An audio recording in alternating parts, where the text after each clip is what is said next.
This episode, Ephesus in Turkey. Episode kali ini adalah Ephesus di Turki. From Izmir to Ephesus, I drove about 90 minutes by car. Dengan mobil, saya nyetir dari Izmir ke Ephesus sekitar 90 menit. A pleasant drive through the countryside, passing by a small town Aegean by Menderes River.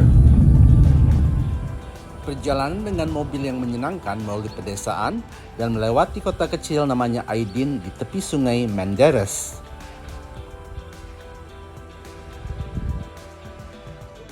The basic entrance fee to Ephesus ancient ruin is 200 Turkish lira or about $18. Biaya masuk ke reruntuhan Ephesus kuno ini 200 Turkish lira atau sekitar $18.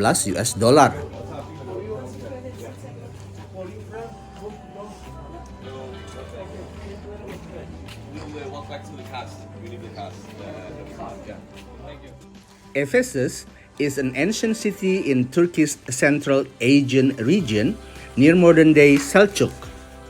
Ephesus adalah kota kuno di Turki bagian tengah di wilayah Aegean yang lokasinya terletak dekat kota modern Selcuk.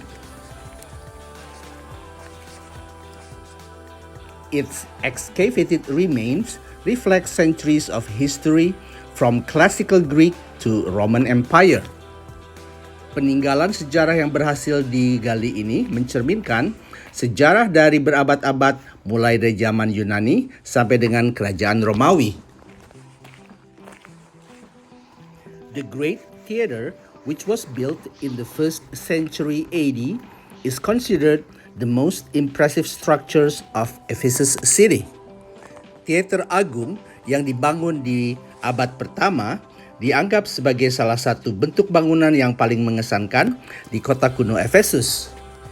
It could host up to 25,000 spectators. The Great Theater was destroyed due to an earthquake in the 4th century and only part of it was repaired. Teater ukuran raksasa ini bisa menampung sekitar 25,000 penonton. Dan bangunan teater ini hancur oleh karena gempa bumi yang besar di abad keempat dan hanya sebagian yang diperbaiki. Besides being used for theatrical play and musical performances, it was also used for political and religious events. Selain digunakan untuk pertunjukan drama dan musik, juga digunakan untuk meeting buat politik dan agama.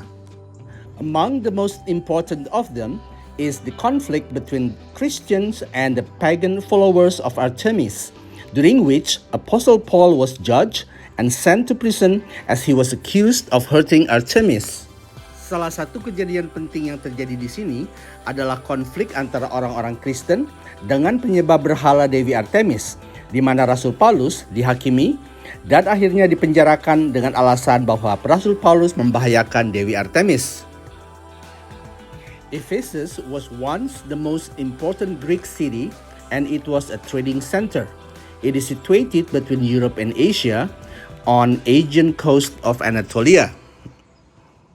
Pada zamannya, Ephesus merupakan kota yang penting di zaman Yunani kuno dan merupakan pusat perdagangan. Lokasinya terletak antara Eropa dan Asia di pesisir Aegean di Anatolia. And now we are walking toward another historical ruin, the Library of Celsus. Dan sekarang kita sedang berjalan menuju reruntuhan kuno yang penting yang disebut Perpustakaan Celsus. The Library of Celsus is an ancient Roman building built in 110 AD by Gaius Julius Aquila as a funerary monument for his father, Tiberius Julius Celsus Polemenius. Perpustakaan Celsus ini adalah bangunan Romawi kuno yang didirikan di tahun 110 oleh Gaius Julius Aquila sebagai tempat untuk kuburan bagi ayahnya yang bernama Tiberius Julius Celsus Polemenius. The Library of Celsus was the third largest library in the Roman world, behind only Alexandria and Pergamum, believed to have held around 12,000 scrolls. Perpustakaan Celsus ini merupakan ketiga yang terbesar dari zaman Romawi setelah Alexandria dan Pergamum. Dan sejarawan percaya bahwa perpustakaan ini menampung 12.000 gulungan cerita bersejarah. Celsus is buried in a crypt beneath the library in a decorated marble sarcophagus. Sejarawan mencatat bahwa Celsus dikuburkan di ruang bawah tanah di perpustakaan ini dan disimpan di peti mati terbuat dari marmer.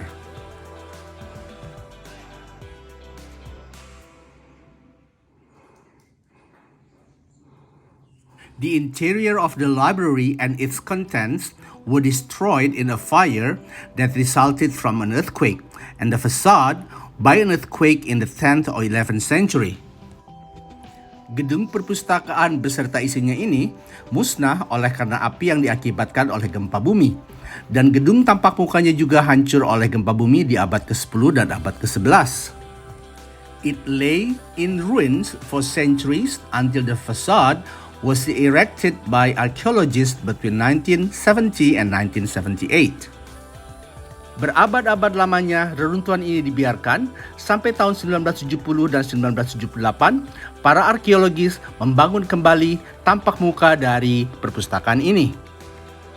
This marble road is called Curetes Street, which is one of the three main streets of Ephesus, runs between Hercules Gates and the Library of Celsus.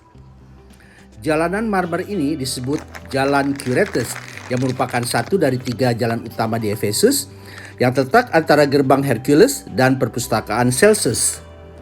On this street, also the location of the ruin of Hadrian Temple. Dan di jalan ini terletak kuil Hadrian.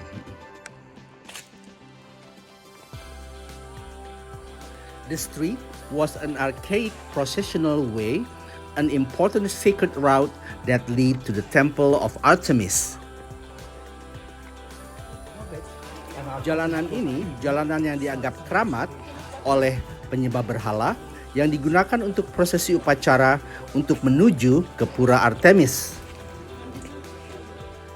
At the ruin, there are many cats. They do not appear wild, and yet there is no obvious sign of any home nearby where they may live. Di reruntuhan Ephesus ini, banyak ditemukan kucing-kucing. Mereka tidak liar, tapi juga tidak ditemukan bahwa mereka dimiliki oleh orang yang tinggal di sekitar daerah tersebut. It appears to be a mystery about how they arrived and how they survive.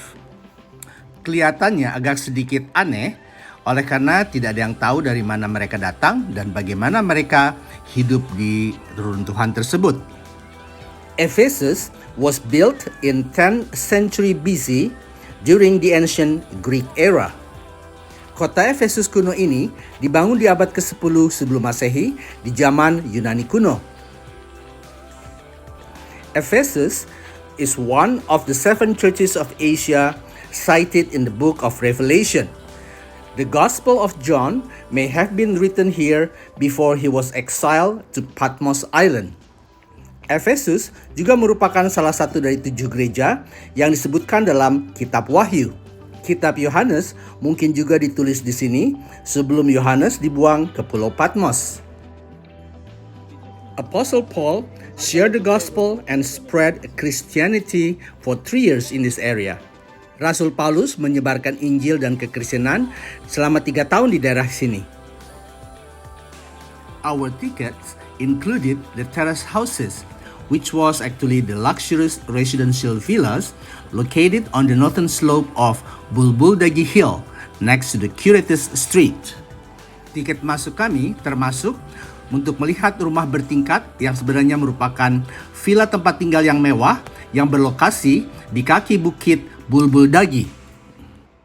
The excavation work of the terrace houses started in 1960, and it was found out the largest collection of ancient mosaic floors from the Roman period in Western Turkey. Penggalian gedung bersejarah ini dimulai di tahun 1960.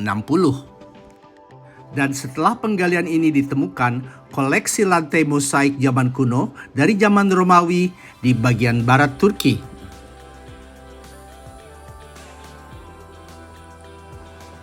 Ephesus is now a UNESCO World Heritage Site. The excavation of Ephesus ruin started in 1863 to 1869. Sekarang, Ephesus dijadikan peninggalan sejarah dunia yang dimiliki oleh UNESCO. Penggalian reruntuhan kuno ini dimulai di tahun 1863 sampai 1869. From Ephesus ruin, we are now driving toward Virgin Mary's house, which is about 15 minutes drive. Dari reruntuhan Ephesus kuno, sekarang kita sedang menyetir menuju ke rumah Bunda Maria sekitar 15 menit jauhnya. On the way there, we stopped to see the modern city of Selchuk from the hill. Dalam perjalanan menuju ke rumah Bunda Maria, kita stop di atas bukit untuk melihat kota modern Selchuk. Many Christians have always wondered about the final resting place of the Virgin Mary. Ancient tradition has it that she died and was buried in Ephesus. Banyak orang Kristen dan Katolik bertanya, di mana sebenarnya tempat pemakaman Bunda Maria yang terakhir? Tradisi kuno menyebutkan bahwa dia dikuburkan di kota Ephesus. The Ecumenical Council in Ephesus mentioned that Virgin Mary came to Ephesus along with John the Apostle when the Christian faced increasing persecution in Jerusalem. Berdasarkan pendapat dari Dewan Ekumenis yang berada di Ephesus, disebutkan bahwa Bunda Maria bersama Rasul Yohanes pindah ke Ephesus saat orang-orang Kristen yang berada di Yerusalem mengalami penganiayaan. The small solid rock house that we see was the Virgin Mary's house, which has been renovated. Rumah batu yang kita lihat dalam video ini, itu adalah rumah Bunda Maria yang sudah direnovasi. The House of Mary is not only a place of pilgrimage for Christians, but also for Muslims who honor Mother Mary as the mother of Jesus, the prophet. Rumah Bunda Maria di Efesus ini bukan hanya tempat berziarah bagi orang Kristen dan Katolik, tapi juga bagi umat Islam yang menghormati Bunda Maria sebagai ibu dari Nabi Isa. From Virgin Mary's house, we are now heading toward Selchuk. Dari tempat rumah Bunda Maria, sekarang kita menuju kota Selchuk. The Aegean town of Selchuk in western Turkey is the nearest place to visit the ancient ruins of Ephesus. Selchuk adalah kota di bagian Turki Barat yang merupakan kota terdekat untuk melihat reruntuhan Ephesus. Selchuk is a town with a population of less than 30,000 people and the gateway to see St. John Basilica and the Grand Byzantine Fortress. Kota Selchuk yang berpenduduk kurang dari 30.000 orang ini merupakan tempat untuk melihat reruntuhan gereja St. John dan juga benteng pertahanan Byzantine Agung. Oke is a popular Turkish table game using 106 wooden tiles. Permainan Oke sangat populer di Turki dan mereka menggunakan 106 kartu yang terbuat dari kayu. We are now at St. John Basilica and the entrance fee is 30 Turkish lira or equivalent to about $2.50. Sekarang sedang berada di reruntuhan gereja St. John dan tiket masuknya sekitar 30 Turkish lira atau sekitar $2.50. This is the original look of the Byzantine Church of St. John built by Emperor Justinian in the early 580. Ini adalah tampak gereja yang asli dari gereja Rasul Yohanes di zaman Byzantine yang didirikan di tahun 500 setelah Masehi. According to the tradition, Apostle John became the leader of the church in Ephesus after Apostle Paul's death. Sejarah di Efesus mencatat bahwa Yohanes menjadi pemimpin gereja di Efesus setelah kematian Rasul Paulus. The building with the two domes roof is Isabe Mosque, located next to the St. John Basilica. Gedung yang beratap dua kubah itu adalah Masjid Isabe yang lokasinya bersebelahan dengan gereja St. John.